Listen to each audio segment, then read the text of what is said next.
Hey, it's Dorleen. Welcome to my channel. Today I'm working on a card that showcases cardstock. So once I cut my pieces off from Design Space with my Cricut, I just rolled off the pieces of cardstock that were cut. Now I did them already for the white and the pewter, but this time I just showing you with the Jetstream blue.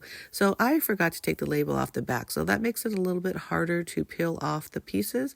So I went ahead and peeled off the label, and now I'm just kind of using my fingers, and I may use some tweezers to just kind of poke out and clean out all those cut pieces. Now this is an image that I found off Design Space, and it basically is a layered card, and I'm telling you, it is so pretty, especially with this pearlized paper from Cut Cardstock. And I'll have the link below to Cut Cardstock and also my blog, which will show more pictures and details of this card. So like I said, I'm just going through between using my fingers and the tweezers, just popping out all the negative pieces of, these layers. The one thing I like about using cardstock for this type of thing is it is a little thicker, so it's pretty easy to just pop these out without the fear of tearing any papers or anything like that. And you can tell already how beautiful that this card is going to be. It technically is pretty simple, because the Cricut did most of the work, or all of the hard work for sure.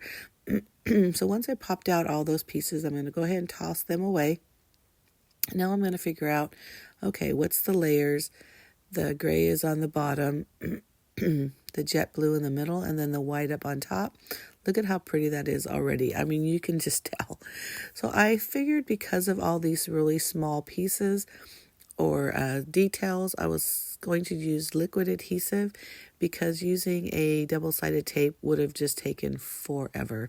I did decide that I'm going to put this on a white cardstock base, but as I'm looking at that, I think, okay, there is a lot of white. So I went through my pattern paper and I thought, what would look good? Isn't it funny how I'm finding all these pieces I didn't pop out originally? But what would look good behind it? So I grabbed this script paper, which I really liked. And I also grabbed this, it's hard to tell, but it's a sparkly white cardstock. And I decided to go with the script paper.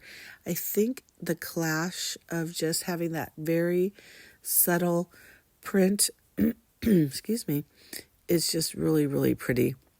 So I start with the pewter bottom of this layered card. Sorry about that, I had a little tickle.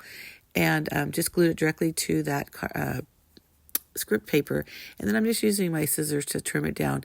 Now I know I could have used my paper cutter and cut all this, but this was pretty simple rectangle.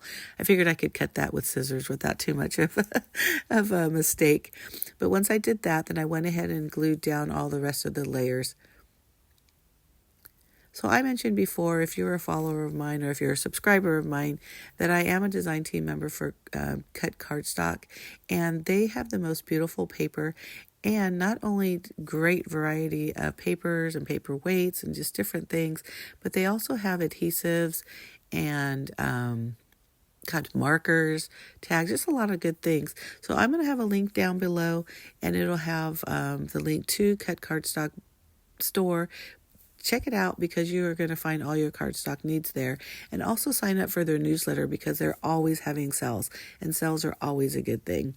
So when I use liquid adhesive, I always like to use the heavy acrylic block to just kind of hold it down for a little bit, to make sure that the cardstock doesn't warp too much, and also just to make sure that that liquid adhesive just kind of dries really flat. So I knew I wanted to put some sort of ribbon on this card. Even though it's super pretty on its own, I just felt like it probably needed something else. Wasn't quite sure yet. I do not use ribbon much on my projects, and as I'm tying this, I know why. Because first, I can't really tie a bow. You just never twist it and get it in the right spot. Plus, it always just makes things very bulky. And I'm not a big bulky person. I don't know. It was just making me crazy. I knew I wanted a ribbon, but I just wasn't feeling it. So what I decided to do, excuse me, I just have this tickle in my throat. So then I thought, instead of wrapping the whole card, let me just try, tying a bow and seeing if maybe I just wanted a bow on there.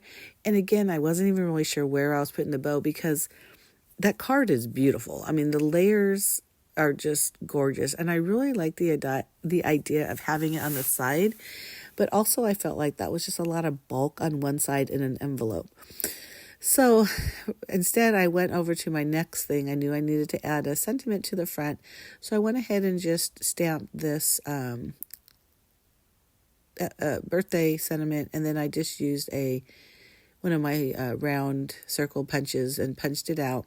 I'm just using a very fine tip pen to go around the edges because it just seemed really plain. Again, I'm just messing with this ribbon. And finally I decide, that's what I'm going to do. I'm just that very simple kind of wraparound ribbon. It didn't need much more than that. That ribbon is really pretty. It's a silver and it's sparkly. I decided to go silver because of the pewter gray. Still kind of, I felt like it was that same kind of family. And especially with that pearlized, I didn't really want to overshadow it. I don't know. And I just felt like gold or any other kind of color would have been too much. But look at how simple that is. I just put it down. I'm using some glue dots to hold it all together. And my voice is just going, sorry. And then I'm going to just go ahead and adhere the sentiment onto that card as well. Now, if you look closely at the card, you can also see that there's a lot of white. So the dimension of the layered card is 5.25 height, but it wasn't like that equal 4 on the width. So I decided to pull out that Jetstream pearlized beautiful blue paper and then mat it with that. And that was such a good idea because it did add a little bit more color and also more balance to the card. And I just centered it on there and then centered it on the card base. So I hope you like this video, and if you do, make sure you give me a thumbs up, like this video, also hit that subscribe button. I do post at least 2 videos a week. One is always scrapbooking, and the second is whatever it is I'm creating in the command center, which is the name of my craft room, and also my blog. And I'll have that information down below as well, so you can check out the blog post for this, so you can get more pictures and more information. But thank you so much for watching, and I do hope you enjoyed this and it inspires you to create your own fun, beautiful layered card. Thanks again. Bye.